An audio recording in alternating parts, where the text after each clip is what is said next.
Welcome. In front of me I have Huawei P30 Pro, and I will show you how you can customize your Always On display.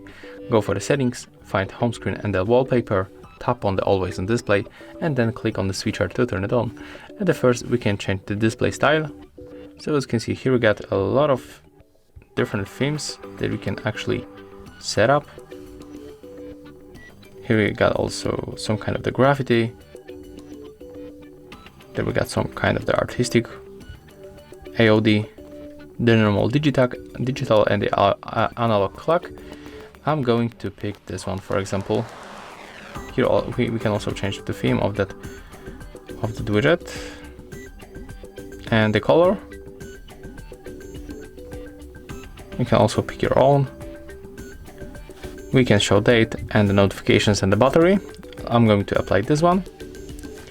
When we go back, we can also set the schedule. I'm going to turn it off and turn it on the all day. Take a look right now.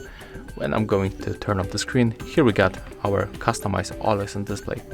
So if you find this video helpful, remember to leave a like, comment and subscribe.